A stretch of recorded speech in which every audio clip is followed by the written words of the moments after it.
Hi everybody, today I have a story for you on this really cold, wet, miserable day, so I thought we'd get all nice and cosy and sit next to the fire, try and warm ourselves up, hey? So today's story is Tyrannosaurus Drip, and it is a Julia Donaldson book. I'll have a little look at the blurb for you at the back, and it says, "The roaring, hooting, monster success of this season." That's a review from the Times newspaper. "Whoever heard of a vegetarian T-Rex? This little dinosaur is in the wrong nest. He may look small and weedy, but don't be fooled by his size. Tyrannosaurus Drip is brave and very clever." And then there's some other newspaper reviews from the Independent, the Sunday Times and the Telegraph. So all the big newspapers seem to think that Tyrannosaurus Drip is a really good book. So let's have a little look at it together. Lovely illustrations. Illustrations by David Roberts. In a swamp beside a river where the land was thick with veg, lived a herd of duck-billed dinosaurs who roamed the water's edge. And they hooted up with rivers, and they hooted up with reeds, and they hooted up with bellyfuls of juicy water weeds. They're really strange looking ones if you look at them. They're like a Tyrannosaurus, but they've also got those sort of really big long noses. Really interesting. Now across the rushy river, on a hill on the other side, lived a mean Tyrannosaurus with his grim and grisly bride. And they shouted up with hunting, and they shouted up with war, and they shouted up with bellyfuls of duckbill dinosaur. Oh dear. But the two Tyrannosauruses, so grisly, mean and grim, couldn't catch a duck-billed dinosaur because they couldn't swim. And they muttered, "Down with water," and they muttered, "Down with wet," and they muttered, "What a shame that bridges aren't invented yet." Oh, not very friendly at all. And look at that there with all the dinosaur skeletons that they have. They've been eating lots of them and lots of different bones.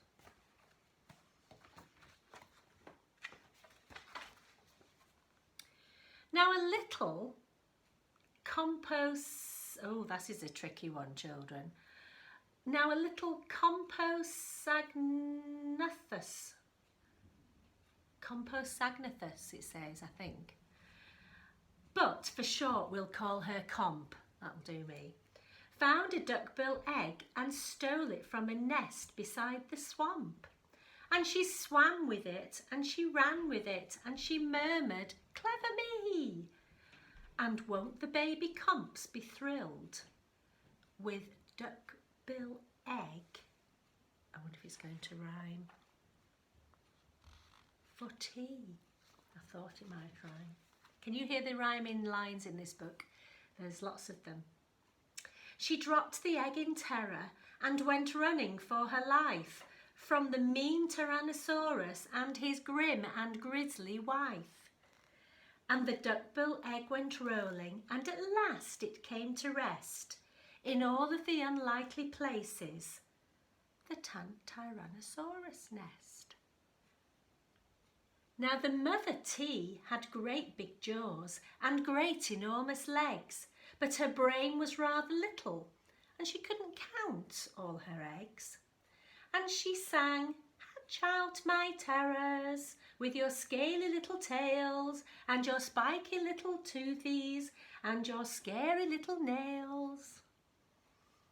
Look at them there hatching out in the nest. There's lots of them there. How many have they got? Let's have a little look. Oh, so 3 eggs, and one of them's the Tyrannosaurus egg as well. See what happens there. Out hatched babies 1 and 2, as perfect as could be. But Mother T was horrified by baby number 3. And she grumbled, "He looks weedy." And she grumbled, "He looks weak." And she grumbled, "What long arms. And look at his mouth. Looks like a beak." "He just needs feeding up," said Dad, and gave the babies some meat. The first 2 gulped and guzzled, but the 3rd refused to eat. And he said, "I'm really sorry." And he said, "I simply can't." And he said, "The meat looks horrible. I'd rather eat a plant." There he is there, look, all 3 of them together. So can you see the duckbill one is the very nice blue colour, and the Tyrannosaurus are the orangey ones. Bit of a shock there for the mummy and daddy, Tyrannosaurus. "A plant," yelled Mum in horror, and Dad said, "Get a grip." His sisters found a name for him, Tyrannosaurus Drip. And they shouted, "Up with hunting!" And they shouted, "Up with war!" And they shouted, "Up with bellyfuls of duckbill dinosaur." Poor Tyrannosaurus Drip tried hard to sing along, but the others yelled, "You silly Drip, you've got the words all wrong." For he hooted, "Down with hunting," and he hooted, "Down with war," and he hooted, "Down with bellyfuls of duckbill dinosaur." I think the duckbill dinosaur seems to be a much nicer character than the Tyrannosaurus. Drip's sisters soon grew big enough to hunt with Dad and Mum, but they turned on Drip and told him, "You're not fierce enough to come." And he cried, "They've gone without me." And he cried, "Alackaday." And he cried, "This doesn't feel like home. I'm going to run away."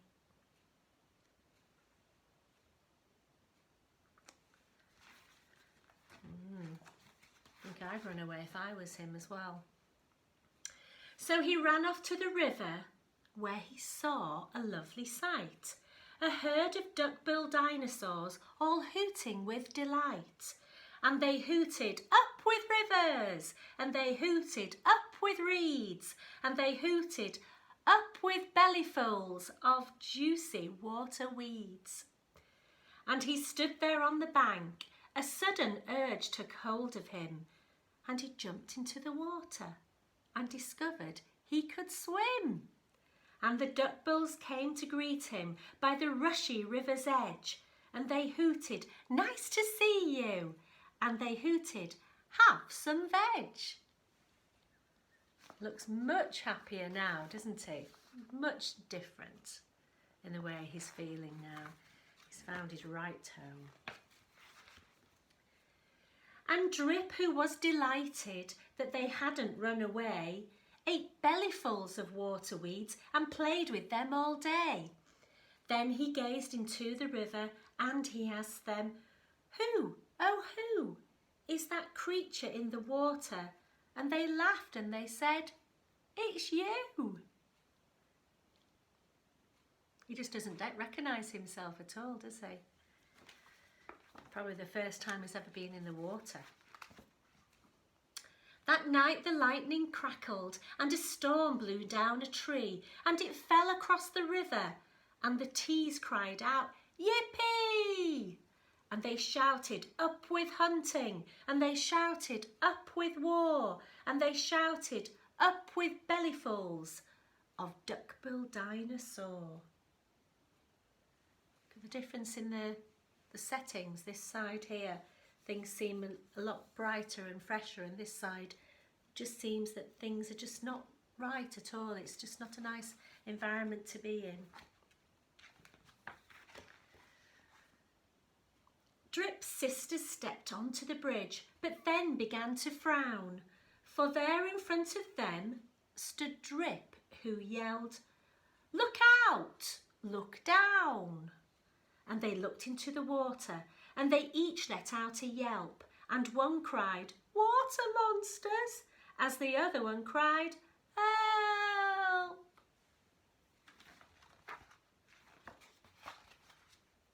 Their mother scolded, "Nonsense," and she joined them on the tree. Then she looked into the water and she exclaimed, "Goodness gracious me!"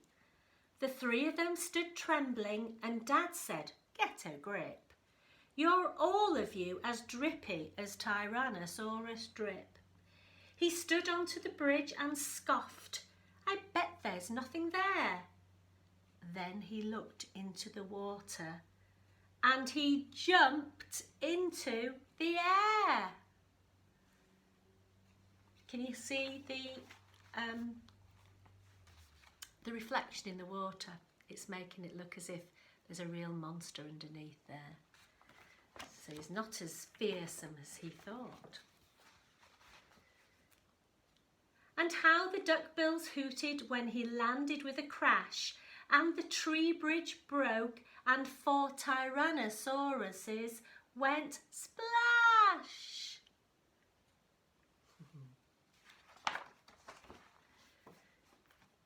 And the spluttering and clinging to the branches of the trees, they went whooshing down a waterfall and all the way to the sea. Wow.